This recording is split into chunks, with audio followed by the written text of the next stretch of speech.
ரெண்டு அர்த்தம் கொடுக்கலாம், எது இறைவனுக்கு பொருந்துகிறது அப்படிங்க தானே வைக்க சொல்றோம். பொருந்துகிற அர்த்தத்தை கொடுக்கலாம் என்பதுதானே உங்கள் நிலைப்பாடு. அதனால தானே முதலாவது இறங்கி வருகிறாங்கிறதுல இந்த அர்த்தம் கொடுக்க வேண்டும் சொல்றீங்க. அந்த நிலைப்பாட்டை எல்லா இடத்துக்கும் கொண்டு வர மாட்டேங்கிறீங்க அப்படின்னு தானே நாங்க கேட்கிறோம். அதே போல கையின்னு சொல்லிட்டா ஒரு இடத்துல பரக்கத்துங்கிறீங்க, இன்னொரு இடத்துல கையுங்கிறீங்க. அப்ப பரக்கத்துங்கிற அர்த்தம் கொடுக்கலாம் என்கிறது தானே உங்க நிலைப்பாடாக இருக்குது. இறைவனுடைய கையுக்கு கில்தா எதைகின்னு வருது, இறைவனுடைய இரண்டு கைகளும் எமீனும் பரக்கத்துட்டீங்க.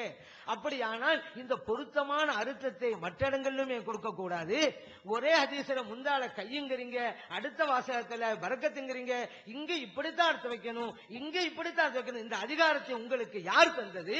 உங்களுடைய முடிவா? அப்ப இன்னொரு ஆள் இல்ல ரெண்டு இடத்திலும் கை என்றுதான் நான் பொருள் கொள்வேன் என்றால் கொள்ளாதே என்று சொல்வதற்கு நமக்கு என்ன அதிகாரம் இருக்கிறது? அப்படியானால் இறைவனுக்கு பல கைகள் என்றல்லவா வரும். இறைவனுக்கு உருவம் என்று வந்துவிட்டால் கற்பனையிலே பல கைகள் உள்ள உருவங்களும் விக்கிரகங்களும் வந்துருமே.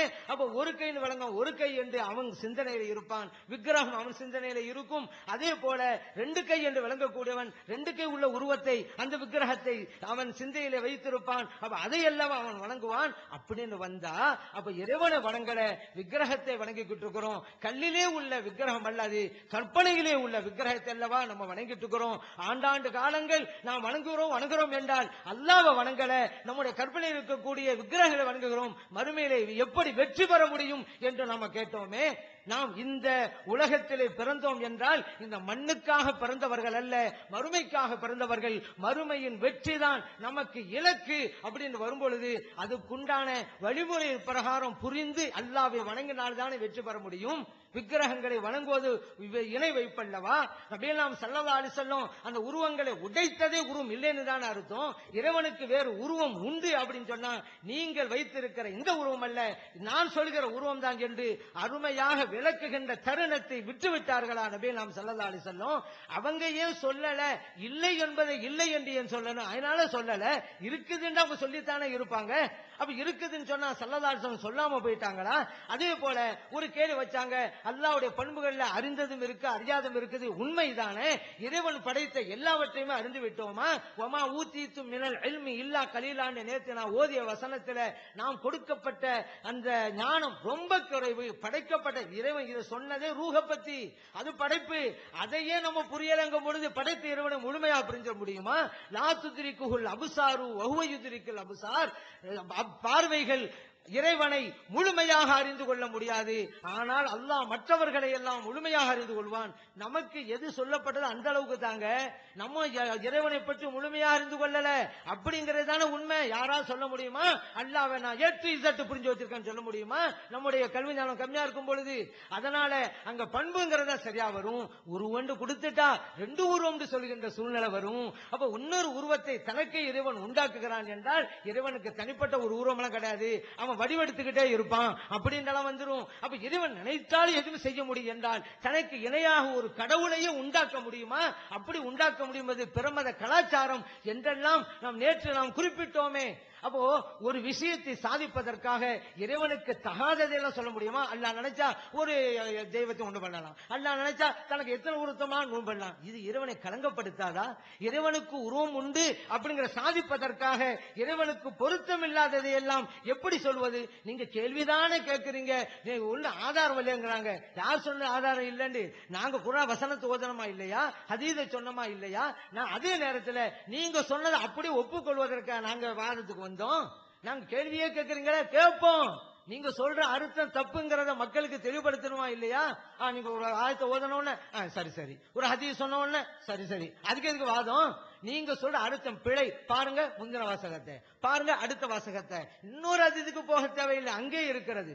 அதே போல இவங்க சொல்றாங்க ரெண்டு அர்த்தம் வந்தா ஒரு இடத்துல ஒரு அர்த்தம் கொடுக்கறாங்க, இன்னொரு இடத்துல ஒரு அர்த்தம் வைக்கிறாங்க அப்படின்னு. மங்கான ஃபீ ஹாதிஹி ஆமா அப்படி வசனத்தை ஓதி காமிச்சாங்க. அது அல்லாஹ் சம்பந்தப்பட்டதா? நம்ம சம்பந்தப்பட்ட இல்லங்க. இவங்க உதாரணமா என்ன சொல்லியிருக்கானே பாருங்க, இந்த வசனத்துல அல்லாஹ் சம்பந்தப்பட்டது, இங்க இந்த அர்த்தம் கொடுக்கிறோம், இங்க இருந்து கொடுக்கிறோம் சொல்லி இருந்தா நம்ம கேட்ட கேள்விக்கு பதிலாக இருக்கும். நம்ம சம்பந்தப்பட்ட மேட்ரை சொல்லி ஆமாங்கிறது நம்ம மேட்ரு, அது அல்லாஹ் விஷயம் எப்படி கொண்டு வந்தீங்க? அல்லாஹ்வுக்கு வந்துட்டா அப்படி அப்படியே வரணும் தான் நீங்க சொல்றீங்க. நம்ம விஷயத்துல பேசிக்கிட்டோம். நம்ம விஷயத்துல ஒண்ணு சொல்லப்பட்டா அப்படியே நம்பலாமா, விளக்கம் கொடுக்கலாமா? அந்த சப்ஜெக்டா இருந்தா இது ஆதாரமா காட்டியிருக்கலாம். நம்ம பேச வந்து இறைவனை பற்றி ஒண்ணு சொல்லப்பட்டா அப்படியே விளக்கம் கொடுப்பதா, உரிய ஒரு மாற்று கருத்து கொடுப்பதா அப்படிங்கறது தானே இப்ப விவாதம். அப்படின்னு சொன்னா இறைவனுக்கு பாத்தீங்களா ரெண்டு இருக்குது, இங்க இந்த அர்த்தம் அங்க அந்த அர்த்தம் சொல்லி ஒரு வசனம் சொல்லியிருந்தா பொருத்தமா இருக்கும். சம்பந்தமே இல்லாம நமக்கு சொல்லப்பட்ட அந்த வசனத்தை எல்லாம் நீ கொண்டு வந்துட்டீங்க. அதே போல பாதிரி நபியல்லாம் ஸல்லல்லாஹு அலைஹி வஸல்லம் அவங்ககிட்ட வந்து சொல்லும் பொழுது அது அவர் சொன்ன முறைதான் வித்தியாசம் இருந்தது. ஆனா ஆற்றல்ங்கிற கருத்துல அவர் சொன்னதுனால ஸல்லல்லாஹு அங்கீகரிச்சாங்க. அதுதான் உண்மை. அங்க விரல்டா விரலா அப்படின்னு கேட்டோம். அப்ப மரத்தை ஒரு விரல் சொன்னா இப்ப மரங்களை எல்லாம் பாக்குறோம். அல்லாஹ்வுடைய கை எங்க, விரல் எங்க இருக்கு? அரிசல இருக்கிறான் அப்படின்னு சொல்லும் பொழுது அப்ப விரல் வந்து இது வரைக்கும் நின்றுகிட்டே வருதா? அப்படி இல்லாம வரும். அதனால கையை விரல் அர்த்தம் கொடுக்காதீங்க, ஆற்றல் அர்த்தம் கொடுங்க. அதுதான் பொருத்தமா இருக்கும். அதனாலதான் ஸல்லல்லாஹு அலைஹி வஸல்லம் ஏற்றுக்கொள்றாங்க அப்படின்னு சொன்னோம். இப்ப என்னன்னு சொன்னா ஸல்லல்லாஹு அலைஹி வஸல்லம் சொல்லிட்டா ஒப்புக்கொள்ள வேண்டியதானே? சொன்னது உண்மை, நீங்க சொல்ல விளக்கம்னு ஸல்லல்லாஹு அலைஹி வஸல்லம் எங்க சொன்னாங்க? ஆயத்துல இருக்கிறது உண்மை, நீங்க சொல்ல அர்த்தம் அல்லாஹ் எங்க சொன்னா? இப்ப மேட்ரு என்ன? ஸல்லல்லாஹு அலைஹி வஸல்லம் சொன்னது சரியா இல்லையாங்கிறதா மேட்ரு? என்ன தலைப்பே மாத்திக்கிட்டு இருக்கிறீங்க? அல்லாஹ் தஆலா சொன்ன ஆயத்து சரியா இல்லையா அப்படிங்கறதா மேட்ரு? நீங்க கொடுக்கிற அர்த்தம் சரியா இல்லையாங்கிறத பேசிக்கிட்டு இருக்கிறோம். நீங்க சொல்ற அர்த்தம் தப்புன்னு நாங்க சொல்லிக்கிட்டு இருக்கோம். வரிக்கு வரிய சொல்லிக்கிட்டு இருக்கோம். முன் வசனம் பின் வசனத்தை பாருங்கன்னு சொல்லிக்கிட்டு இருக்கோம். அதை விட்டு அல்லாஹ் சொல்றியா மறுக்கிறீங்க அப்படிங்கிறீங்களே, நாங்க மறுக்கிறோமா? ஆயத்து குர்ஆன்ல இது இல்லண்டா சொல்ல வந்தோம். நீங்க சொல்ல அர்த்தம் இருக்கான்னு சொல்லுங்க. அரிசிக்கு அப்படிதான் அவங்க கேட்டுட்டாங்க. அரிசில அப்படி என்ன அர்த்தம் வைக்கிறேன்னு அவங்க கேட்டாங்க. அவங்க நாங்க வாசிச்சு காமிச்சதுல என்ன அர்த்தம் இருக்குது? அதுல அதிகாரம் செலுத்தினான் அப்படி அர்த்தம் வச்சுட்டா அல்லாஹ்வுடைய மாண்புக்கு மேலும் மெருகூட்டுகிறது. ஆனா ஏற்கனவே சொன்னேன், ரெண்டு அர்த்தம் இருந்தா அல்லாஹ்வுக்கு பொருத்தமான அர்த்தம் கொடுங்கங்கிறோம். நீங்க அல்லாஹ்வை கேலி கிண்டல் செய்யற அர்த்தத்தை கொடுக்கறீங்கிறோம். ஆனா நீங்க எங்களை போய் கேள்வி கிண்டல் செய்யுறீங்க. நாங்க உருவம் இருக்குன்னு சொன்னாலும் கேள்வி கிண்ட வரேன். அல்லாஹ் அர்ஷல் தூக்கி உட்கார வச்சுட்டா 8 மலக்கள் தூக்குறாண்டு வந்தா அல்லாஹ்வுக்கு எடை இருக்குன்னு வருமே. அல்லாஹ்வுக்கு என்ன செய்யுங்களா? எடை இருக்குதா? எத்தனை கிலோ? 8 மலக்கு சேர்ந்து அல்லாஹ் தூக்கிற முடியுமான்னு கேட்டா அரிசிக்கு எடைன்னு சொல்றீங்க. அரிசிக்கு எடை பத்தி பேச அது எத்தனை தான் எங்களுக்கு என்ன? அல்லாஹ் பத்தில பேசுறோம். இப்ப அல்லாஹ்வுக்கு ஒரு எடை இருக்கிற மாதிரி சூழ்நிலையை கற்பிப்பது அது அவனுக்கு அவமரியாதை ஏற்படுத்துமா? அல்லாஹ் தஆலா ஆட்சி அதிகாரத்தை செலுத்துகிறான் நாங்கள் சொல்வது அது அவமரியாதை ஏற்படுத்துமா? நாங்க சொல்ற அர்த்தம் தானே அல்லாஹ்வுக்கு கண்ணியத்தை கூட்டுகிறது. அதே போல அல்லாஹ்வுக்கு கையின்னு சொல்லிட்டாக்கா ஒரு கை விரிச்சிருக்கு, இன்னொரு கை மடக்கி இருக்கு. அந்த பிரச்சனை வருது. 4 கையில் வருது, 2 கையில் வருது. அதே போல ஆதம் அலைஹிஸ்ஸலாம் விஷயத்தில் கூட 2 கையால் படைத்தான் சொல்லும் பொழுது தன்னுடைய பிரத்யேகத்தன்மை அப்படிங்கறது கூட சொன்னோம். மற்றவர்களை இறைவன் படைத்ததற்கும் ஆதம் அலைஹிஸ்ஸலாம் படைத்த வித்தியாசம் இருக்குது. பிரத்யேகத்தை அல்லாஹ் தஆலா அங்க காமிச்சான். எத்தனை நேரங்கள் காமிக்கிற மாதிரி பைத்துல்லா அப்படின்னு சொல்ற மாதிரி. அப்ப அதனால பிரத்யேகத்தன்மை கைக்கு கையில அர்த்தம் வைக்காதீங்க. அப்ப 4 கை 5 கண்டல் ஆகும், ஒரு கை மடக்கி இருக்கும், வானம் கையில இருக்குன்னு சொன்னா கீழே விழுந்துற மாதிரி எல்லாம் அர்த்தம் வருது. இது அல்லாஹ்வை கேலி கிண்டல் செய்து அந்த அர்த்தம் கொடுக்காதீங்க, வல்லமைன்ற அர்த்தம் கொடுங்க. இதுதான் அல்லாஹ்வுடைய கண்ணியத்தை கூட்டுங்கிறோம். அல்ல கையிண்டு கொடுத்தா அது கண்ணியமா? அல்லாஹ்வோட ஆற்றல் சொன்னா கண்ணியமாங்க? வெளியில யாருக்குமே தெரியும். நாங்க கேலி கிண்டல் சொல்ல அல்லாஹ் சொல்ல மறுக்கிற, அல்லாஹ் சொன்னாங்க மறுத்தோம். நீங்க சொல்ற அர்த்தம் தப்புன்னு தான் பேசிக்கிட்டு இருக்கோம். இப்ப மற்ற விஷயங்கள் எல்லாம் பொருத்தமான விளக்கம் கொடுக்கலாங்கிறது ஒப்புக்கொள்றீங்க. அல்லாஹ் சொன்னா அப்படியே நம்மளும் சொல்லிடுறீங்க. அதுக்கு சில வசனங்களை ஓதி காட்டணும். அல்லாஹ் மக்கர் செய்கிறான் நேத்து ஓதி காட்டணும். அல்லாஹ் ஏமாட்டுகிறான்னு வருதும், அல்லாஹ் தஆலா மோசடி செய்கிறான்னு வருது, அல்லாஹ் தஆலா மறந்துக்கிறான்னு வருது. அப்ப அல்லாஹ் மறதியாளன் அப்படி அர்த்தம் வைக்க முடியுமா? அல்லாஹ் சூழ்ச்சிக்காரன் அப்படியே சொல்ல முடியுமா? அங்கெல்லாம் வேற விளக்கம் தானே கொடுக்கணும்.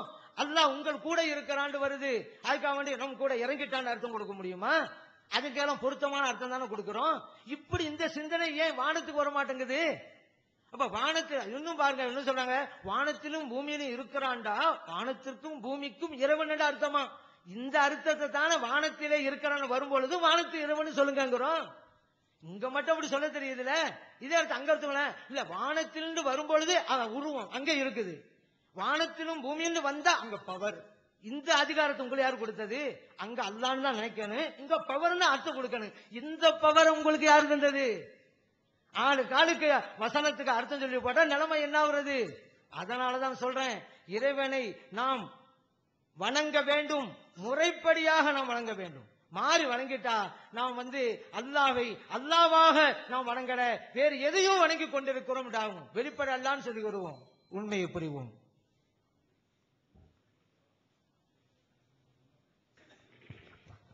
அஸ்ஸலாமு அலைக்கும். சுன்னத் ஜமாத்தை சார்ந்தவர்களுக்கு நேற்று உணவு ஏற்பாடு செய்யப்பட்டதைப் போல இன்றும் மதிய உணவு ஏற்பாடு செய்யப்பட்டுள்ளது.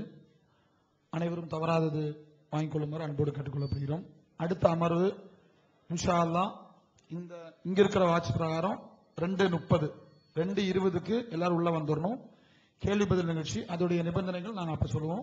கரெக்டா 2:20க்கு உள்ள அலோட் ஆயிடணும். அதுக்கு மேல வந்து யாரையும் ஏற்ற முடியாது.